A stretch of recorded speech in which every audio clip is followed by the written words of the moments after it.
Welcome to ShadowMeTarot. I'm redoing a new box set. This is from Duck Soup Publications. I think you can only buy his stuff on his website. I haven't seen it posted anywhere else. Oh, that's not true. I saw him on Tarot Arts, but go to his website because it's way better. But he is on Duck Soup. Oh, this thing's really well. I just don't want to show my address. Sorry, guys. I like you and all, but yeah, this is Duck Soup Productions is who this guy is, and he's in Waterville, Maine, and I have one of the decks we've already done an unboxing on, but I got his Tinker's Dam Tarot. Ooh, I got some extra stuff in here. Yay, yay, yay. Oh, yay. Yeah, this guy's great. I love his deck. The Tinker's Dam Tarot, I did get this one here. But then when I saw that it has an Oracle deck to go with it, I actually contacted the author and I was like, which one should I already have this. Should I buy just the separate one? But he said if I wanted to shuffle them together, these cards are the same size. So he said, give this one away to somebody. But this is fantastic. Our journey is over and done. This is an ending. I'm not really sure what this comes from, but it looks like it's from another one of his decks. It is not numbered. But it almost looks like it has like an 8 of Cups vibe to me. I don't know. But yeah, let me put this up closer so you can see. I'm gonna just get it real close here. Oh, there we go. But I really do like his stuff. I think it's super unique. I think it's a him. I'm guessing it's a him. It says Augustus F. Norwood. Yeah, I like it. It's cool. It's very cool stuff. So let's go ahead and open up this enormous box. That will probably only be in the box now and never again until it gets sold or rehomed. If it ever does. 156 cards, including medieval cosmology, astrology, totem animals, and moon phases. Beautiful. 2 deck set, special edition, limited to 500 copies. Oh my God, I hate even opening this right now. And this is a great deal. This is 60 bucks. I think his stuff should be collectors, but who knows how these things work out. It was conceived and designed by Douglas Thorns Joe. Okay, Thorns Joe. Dark, beautifully, and eerily emblematic of the early 20th century with its own unique symbology and cranky steam age soul.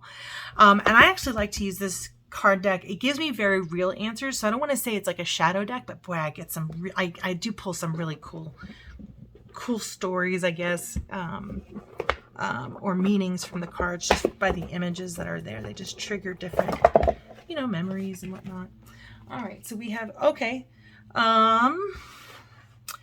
This one is the exact same book as what is in here, and I didn't realize. These are subtly different. Here we go. The backs of this is going to be a little bit different. But look at that. I think it is nearly exactly the same. Yeah, tarot and magenta. So it's exactly the same. But you can kind of... Oh, I need to zoom out a little bit for you guys. Sorry. So this is the book. It's the same. You get the exact same book when you purchase just the individual deck. I have already done the Tinker's Dam Tarot, which is this side here. And it starts with the zeitgeist. I'm going to show... Oh, it is exactly the same. Man, I'm going to be so mad if I bought it and it's exactly the same. Nope. He was right. This cardstock is slightly smaller than this one. And he said that this cardstock matches this cardstock so that they could all be together. But it's the exact same one. I want to say... I just love this deck. So definitely if you get a chance, and I'll link the video in here, but Tinker's Dam Tarot is already unboxed in another video. The cards are exactly the same, both front and back. They're just slightly smaller. But if you can get the magenta one, I would or the box set, I would, particularly since there's just such a low number of them being produced. And I'm going to put these away so they don't get confused. So thank you for bearing with me.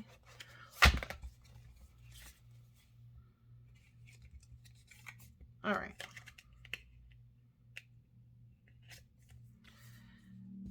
And we'll go ahead and put this box to the side here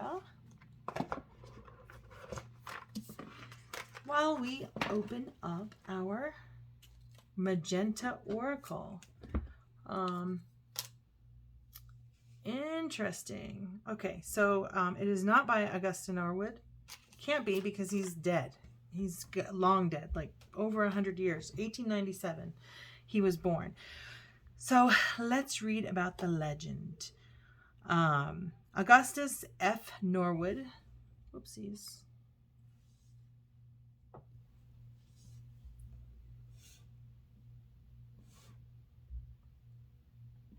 I should be way better than this and be pausing this video so you're not having to see me line this up, but here we are. Augustus F. Norwood, born 1897, was a scientist, inventor, and occult researcher. You hold in your hands a faithful reproduction of his attempt to update the MANTEGNA.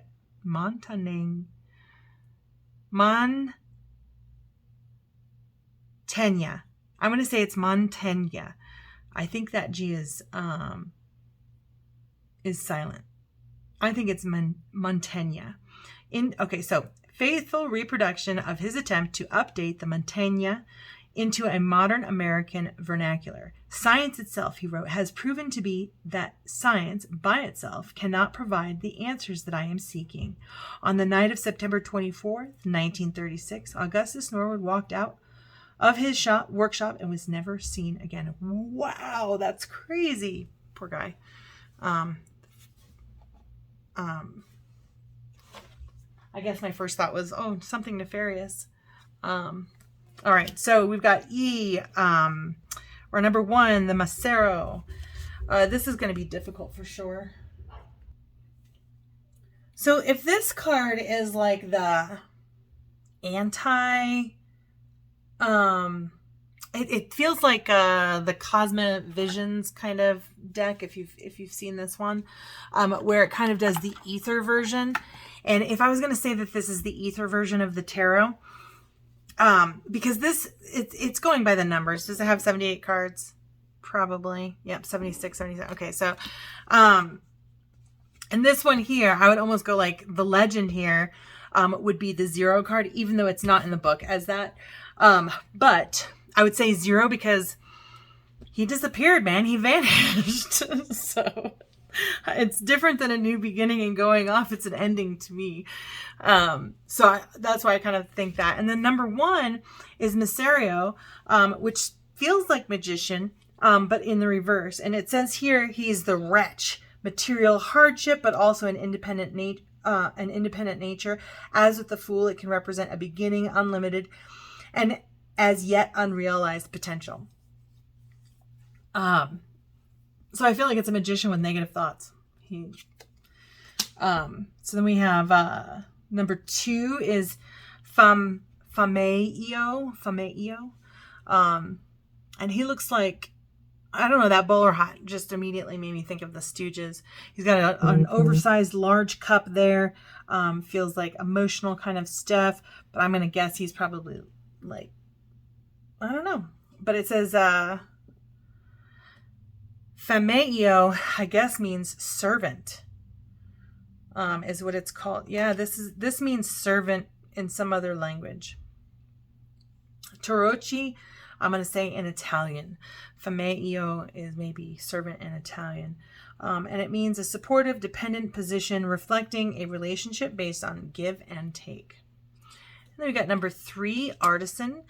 And that is the ability to apply learned skills in a productive and contributive fashion, strong work ethic, seeing value in traditions and keeping them alive through personal commitment, sometimes at a cost. Let me just move this up in the camera a little bit. A little down. There we go. My camera's got kind of like a delay here.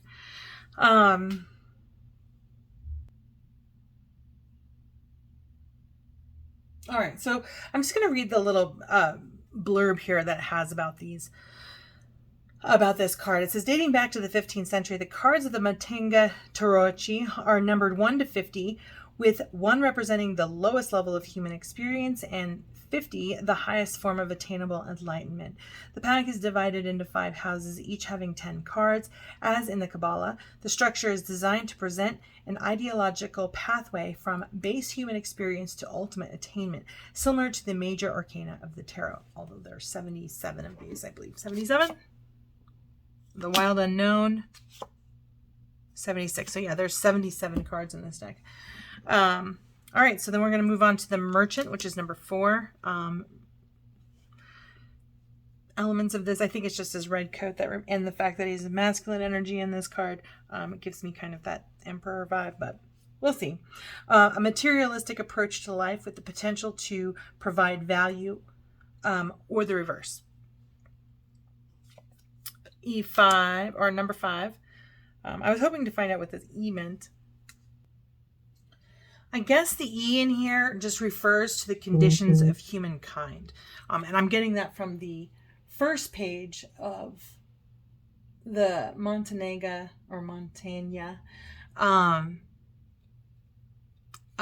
portion of the booklet in the definitions. And they're not very expanded. But the whole point of this deck is just kind of conditions of humankind. And a person of leisure, she's an easy life, appreciation for finer things. In the negative, unearned privileges is what she is. So trophy wife. That was the first thing I thought of. The Knight is number 6, and he is a person of leisure, an easy life, appreciation for finer things. In the negative, unearned privileges. Again, kind of like the Prince. Then we've got number 7, the Duchess. Practical wisdom, sound advice, and support. A benevolent but firm patrician. In the negative, an authoritarian, judgmental, controlling person. It almost feels like this. I guess these are these all people? These are all people. All right, well, I guess we'll just keep it going.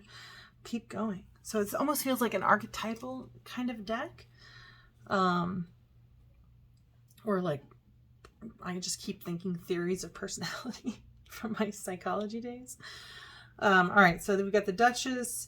And next is King, having authority and the ability to use it wisely or not. And then we have, oh, okay, now I get it.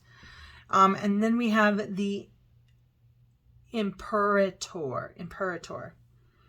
And it's the hand behind the power, controlling but frequently unseen force for good or ill. That feels like banks. Like the Bilderberger Society or something like that. And so this first section here where it has the E here is the conditions of humankind. And then, all right. And I do kind of feel like this is kind of really depicting people specifically. But, all right, so this is a controlling but frequently unseen force for good or ill. And then we have the High Priest is number 10. He's Papa. It's interesting that they have kind of interchanged languages here between Italian and English, both in the book and on the cards. So it's like some of the cards have Italian, and then in the book it's in English, and then in the book it's in Italian. On the card it's in English. I'm confused. Still cool. I get to learn a couple of Italian words, it looks like. All right, so the spiritual center and preserver of inherited wisdom, a sense of history. Then we've got D. This is starting into the D, and this is the Muses and Apollo. So this is Calliope. I don't know how to say that, but Calliope. I want to say it's Calliope, or Calliope, or Calliope. But it's number 11. And it says, the muse of epic poetry, ecstatic harmony of experience gained the hard way, the sadder but wiser girl of the gods. Then we've got Urania, the muse of astrology, imagination, and the power of thought. Look to the highest aims and spheres of nature to find the inner pattern that you seek. This really feels like it is almost guidance to look at your horoscope, right? To kind of like, yeah, that's what it feels like. Guidance to look into your horoscope or see the position of the moon and the planets to see how it's affecting you. All right, so then we've got number 13, which is Terpsichore. I'm just guessing. The muse of dance. Discover. The hidden melodies of life and move in harmony with them. Then we have, yeah, I'm not familiar with any of these. If these are gods or something like that, and maybe you know a little bit more, definitely put something in the comments below. Because I don't know a lot about, I don't know very much about gods. And I definitely don't know Italian. So, all right, we've got Terpsichore, the muse of dance, discover the hidden melodies of life and move in harmony with them. Number 14, Arato, muse of love, poetry, immersed in desire and the senses. Polymnia, is 15.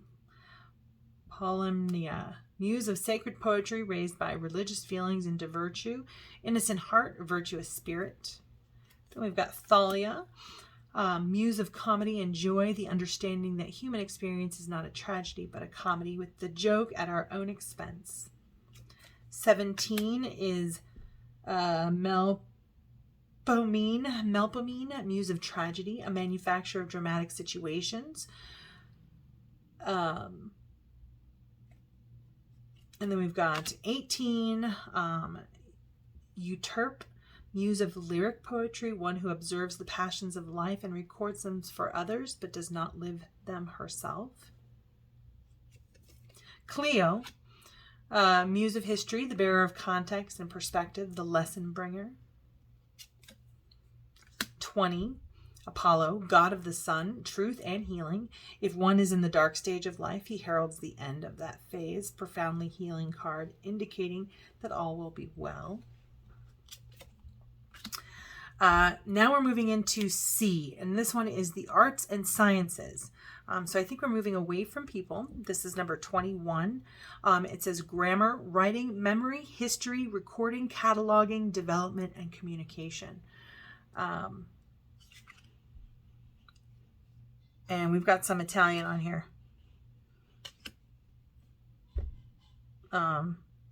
Sunt lacrimae et dolor tacet lingua. It feels like pain in the mouth or something.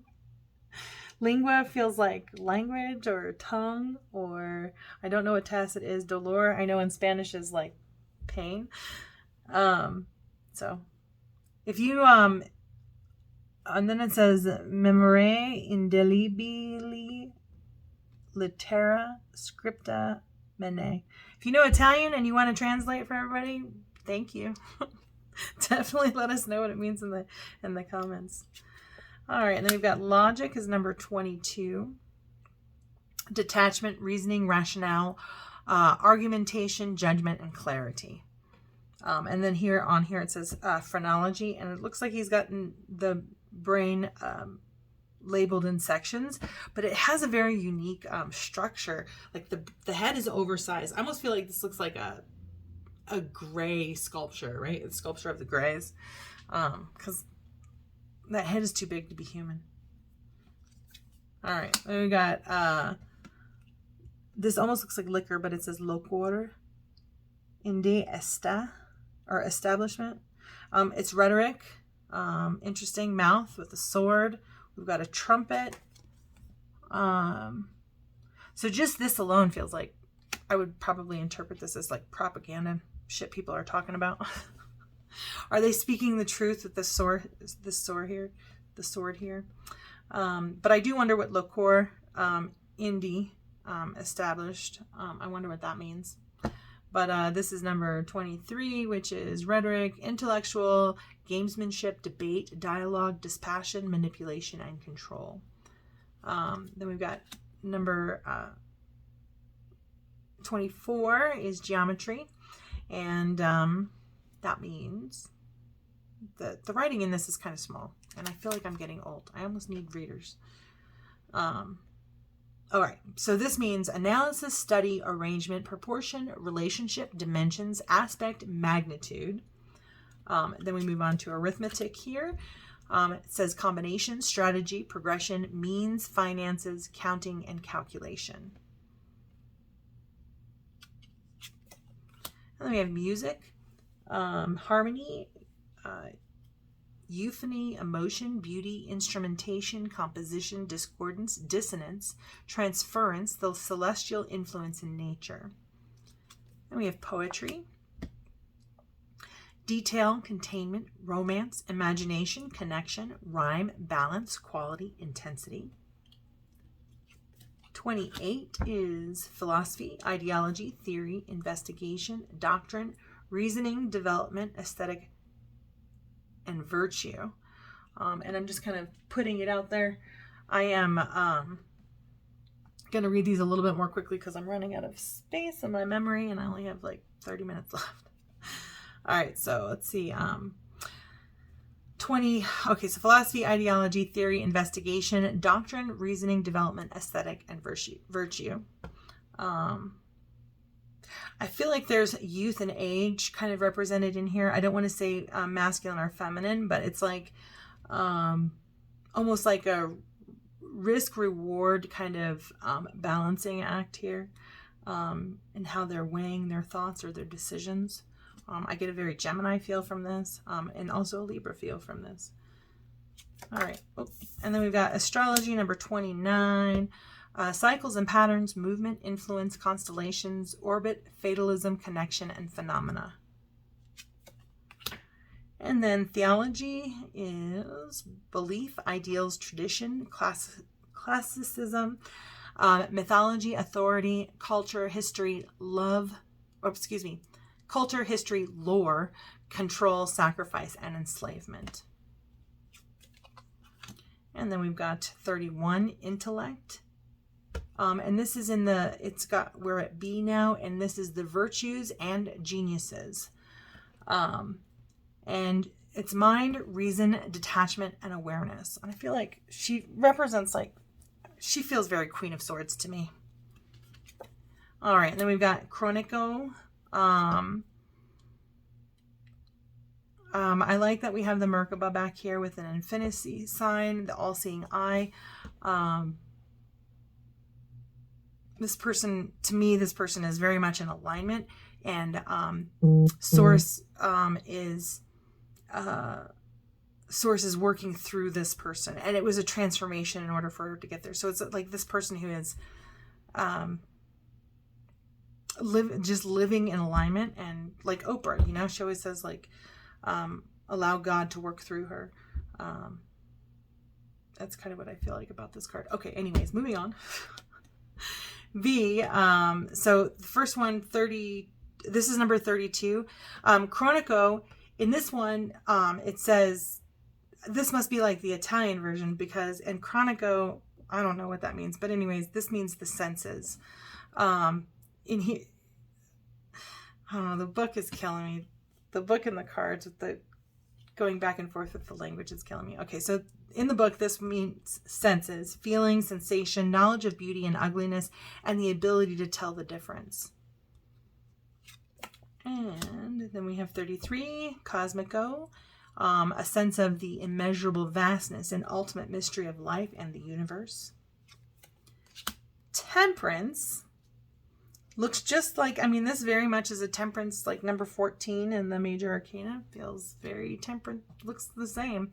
Temperance, balance, perfection achieved by passing through fire, purification, unification of opposites through skill and self-control. That's a little bit more expanded. I like that. Prudence, sensibility, acting with care and thought for the future.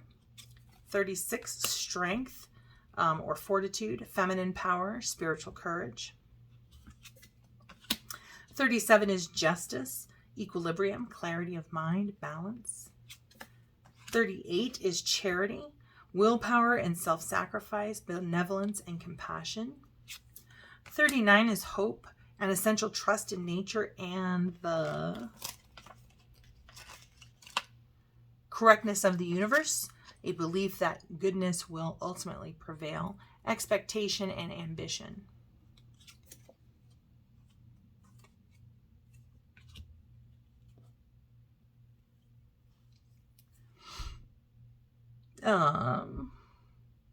This is faith, 40, confidence and conviction, especially a belief in powers that are larger than oneself.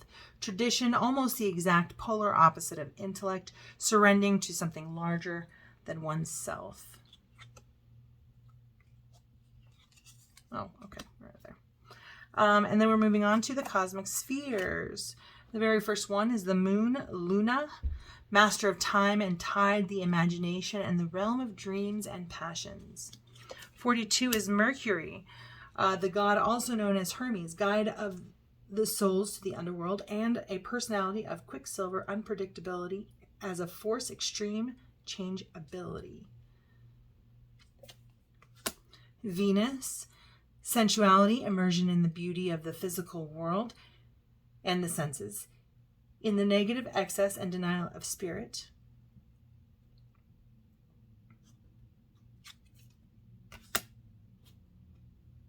Sun, bounty, clarity, health, the source of all life.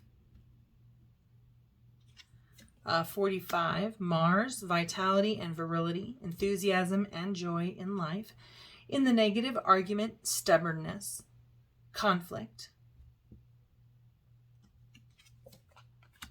Jupiter, 46, determination, master of the storm, nobility and age. Then we have Saturn. Doesn't that look like Father Time with a Sith next to a baby? What the heck, man? Okay, so 47 is Saturn, generation, renewal, separateness, time, and change. Yes, he is going to eat that baby. What? He's going to eat the baby. What? No. I don't know what to do with that. That would be fun to work with. Okay, so we've got number 48, the upper heavens, the larger picture of the universe and the connectedness of all things. Celestial power, having access to and knowledge of the inner workings, the cogs, gears, and flywheels of life, the universe and all its manifestations. Divine light is number 50, the source of all things, enlightenment. And we're moving on to, this is the extended edition. And it says the additional cards are twofold in intent. First, to flesh out the MANTEGNA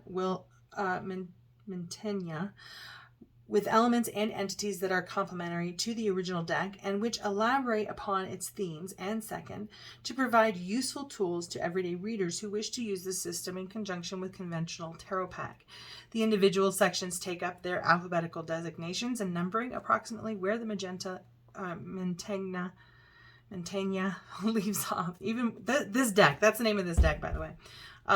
Even more so than the traditional tarot, the MANTEGNA puts an anthropomorphic face on virtually every universal influence for more than anything else. It is a humane cosmology. It presents the world as a biblical God might have created it, a world made up of individuals who govern their own spheres, yet who all emerge from the same source, that divine light of card number 50, which is the God of many faces, many skin colors, and all sexed, the God who sees us when it looks in the divine mirror. And then it says that we're going through the modern zodiac. So we're just going to go Aries, the ram, 52, Taurus, the bull, 53, Cancer, the crab, 54, Leo, the lion. And there are no specific definitions behind this. So that would be something you have to kind of look up using another deck, or just kind of looking up on your own, because each sign does have its own, like Virgo, its mantra is I analyze, right? I think Aries is I am. So let's see. Taurus is I have. Cancer is I feel. Leo is, what is Leo? I'm sure it's something loyalty. Virgo is I analyze. And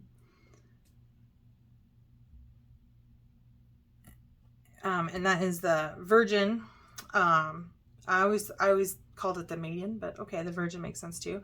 The Libra is scales. I can't remember what Libra is either. And then we move on to Scorpio. She's I desire. 58 Sagittarius. He is the archer. And I'm trying to remember what is Sagittarius. I don't remember.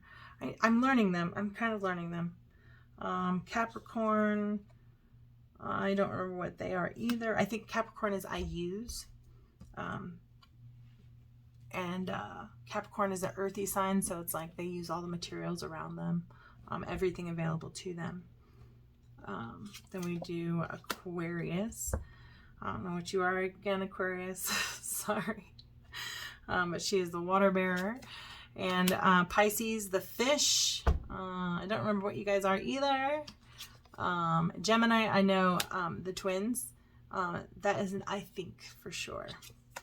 And then we move on to the elements. The elements, earth, practical and financial affairs. Air, the intellect, philosophy, abstraction, logic. Love that they're using the symbols here. This is a great way to learn your symbols. I do wish there was a little bit more for the zodiac signs in terms of like the definition. But it is nice that they're putting this on there, because it's an important thing to know. So if you're learning tarot, and you're learning kind of divination techniques, sometimes having these extra symbols on here helps you kind of learn it too. This is fire. Where are you? Fire? Where's fire? Fire is passion, creativity, invention, and daring. Water is relationships and the emotions. And I would also add to water, I am finding that water is the creative part of your passion, right? It's when you're going into the depths of your soul to kind of produce whatever it is that you're producing, whether it be artwork or sound, and you kind of get into that place of flow, that feels more like cups or water, more so than fire and passion. Creativity in that terms, it's kind of like, how clever is the fox? Is kind of how I feel about fire, because they can take an idea and run with it, and be creative about how they implement it. Whereas the actual creative juices is more like for water, in my opinion. So take that for what you will. But cups or water, always emotions and relationships as well. Then we go into the phases of the moon. The full moon is completion, fruition, fulfillment. The dark moon, beginnings and endings. That's also called the new moon. And a great time to make your wishes for the new month. It's almost like you can manifest on the dark moon for the new month. Then we've got number 69 is the waxing, which is withdrawal, retreat, retirement, and depression. And then the waning, which is engagement, vitality, and enthusiasm. Moving on to the totem animals. The very first one is the griffin. That's what that is. I see that in all the cards and I never can figure out what the heck the thing is. Okay, cool. So now I get to learn something new. The griffin is the keeper of timelines. He's strong. He's strength. Courage, guardian, and punisher. And then we move on to the Sphinx. So these ones here, if you do get this deck, definitely and even if you just want to just, you know, listen to the video, these totems are in lots of decks. So a great thing to kind of memorize and learn on this one. So the Griffin is, he is the keeper of the timelines. He is strength, courage, guardian, and punisher. The spirit of the Sphinx. He's the keeper of mysteries, dominance, intelligence, mystery, the collective unconscious. I feel like I want to add Akashic record to that, if that makes sense to anyone or resonates for you. The Phoenix, keeper of the spirit, rebirth, self-sustaining, self-inventing, fire and air combined. Then we have the White Stag, number 74, keeper of faith, purity of spirit, nobility, solitary strength. And then the Satyr, keeper of the will, passion, lust, aggression, unquenched and unquenchable desires. And 76 is the Selkie, and she is keeper of hope, seduction, changeable nature, Chaotic, vulnerability, being of two worlds.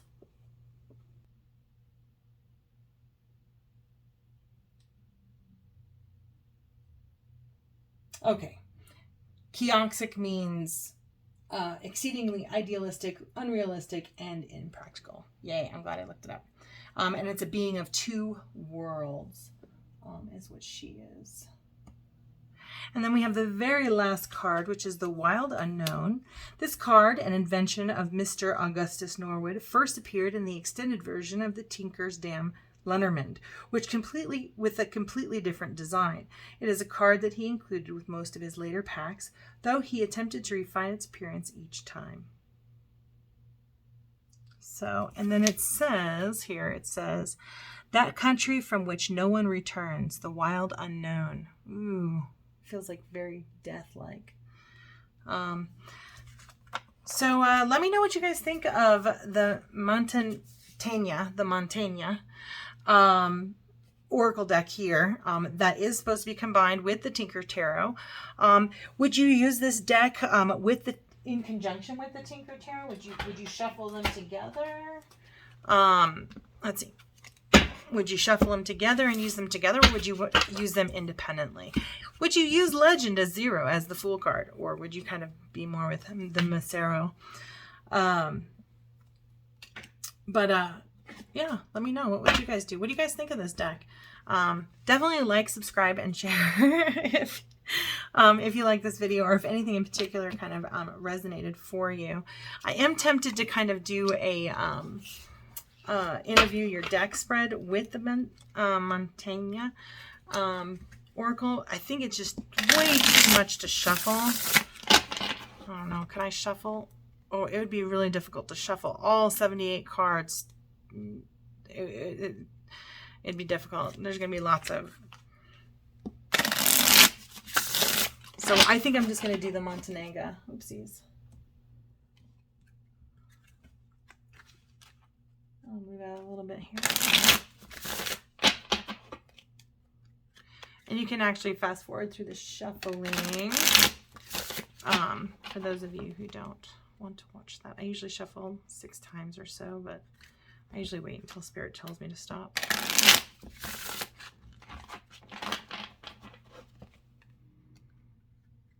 And I'm definitely going to have to use the book quite a bit, because many of the meanings for this particular deck initially are not that intuitive for me. It doesn't feel like intuitive for me. Very nice to shuffle. Make a pretty sound. I like this shuffling sound. All right. Alrighty.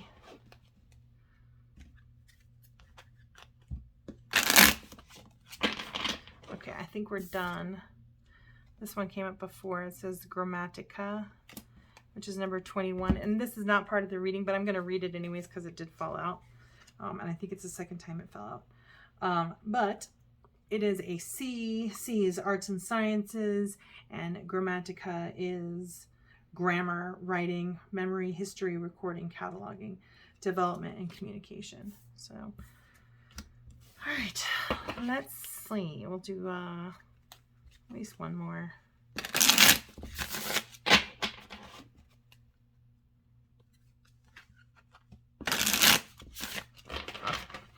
think we're done. All right. Mantegna. What is your personality? The Imperator. Number 9, E9. And he is Imperator, the hand behind power, a controlling but frequently unseen force for good or ill. The personality of this deck is like God, the hand behind power. Okay. What is your strength? The Satyr, which is number 75, and this is a this is a totem, and it's a keeper of the will, passion, lust, aggression, unquenched and unquenchable desires. Ooh, so kind of pulling out your desires. What is your weakness? What is your weakness? I really love the way the cards flip here. It's Cancer. It's not an emotional deck, and I want to say that because Cancer to me is an I feel card. And let's see what it says. I know that didn't give very many. Yeah, it just said Cancer the crab. But Cancer to me is very I feel. It's good at kind of uncovering what your desires are, I feel like, but not so good at the emotional side of those desires, maybe. But I feel like emotion is the weakness of this deck. How will you help me to grow?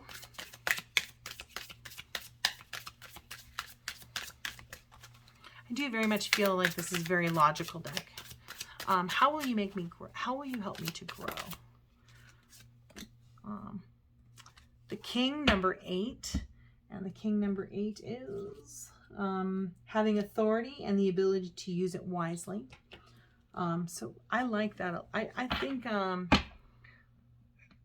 feel like it's like growing up, taking responsibility, seeing what you desire, not putting any emotion behind it, but just being able to go after what you want, taking on that leadership quality, owning yourself, owning your leadership quality, owning your actions and inactions. Yeah, I just feel like it's the authority over self to kind of go after what you desire, is how it's going to help me grow. When should I call on you for guidance? When should I call on you for guidance? When I need service, right? This is Servant Famio. And he is an E, so he's number 2, a supportive, dependent position reflecting a relationship based on give and take. So yeah, I do feel like this is I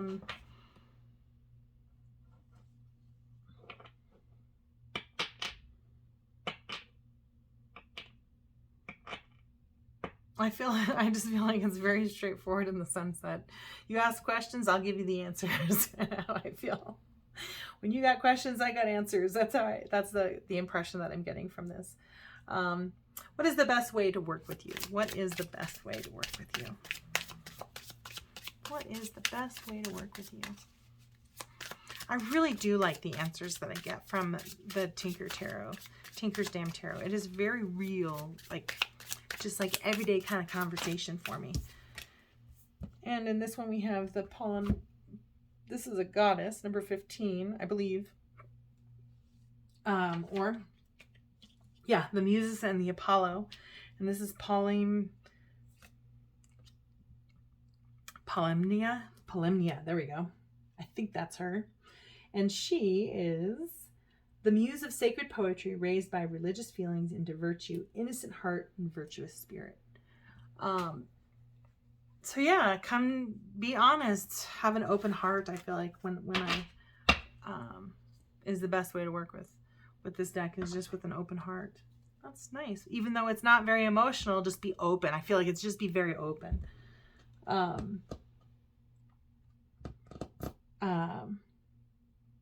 I'm almost going to say, I almost feel like the best way to work with this is to kind of go into alignment in order to ask the universe for the things that you want, need, desire. But I do feel like this is a way of asking for what you desire. And you do feel your way there, but it can't feel it for you, is what it's saying. You have to feel your way into alignment in order to get the things that you want, to speak with source. Is kind of, this is my interpretation of what I'm getting. So what will our relationship be like? What will our relationship be like?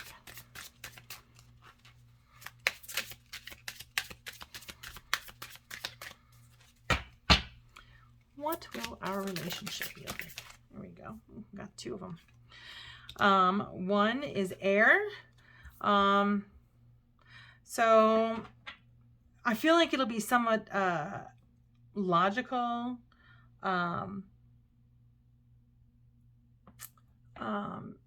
I think it's a place to get clarity in thinking. Now I have to look up Sagittarius and I have to look up Sphinx.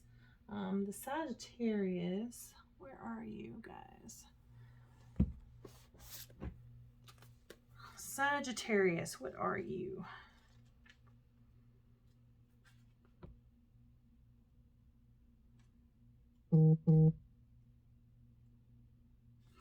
Sagittarius is I see, and then the Sphinx is I feel like this is taking, the relationship is, I'm going to take my own thinking out of this. So I'm not going to do any thinking, right? I'm going to feel, I'm going to be in alignment, asking for what I desire, and I'm going to see into the Akashic record, the collective conscious, essentially, to pull out the, just to get what I need. So I do feel like this is very much a relationship to get you, just to really kind of ask for what you desire and to get the information that you need from the collective unconscious. I think this is a beautiful deck. I'm super, super pleased with it. I haven't decided yet if I'm going to mix the two decks. I do have a regular Tinker Tarot deck. They do match. Oh, I don't know. I just don't know. There's a lot of cards to even manage as a single deck if I were to do it that way. Oh, I don't know. I guess I could do it. It's definitely, it's doable, and I've had large decks like this where, but if they're so large and uncomfortable to use, then sometimes I won't shuffle them. I won't want to shuffle them, so then I won't use them. So there's that. Cannot decide. All right, ladies and gentlemen, thank you so much for watching. Please like, subscribe, and share. Let me know what resonated for you, and have a beautiful, wonderful, blessed day.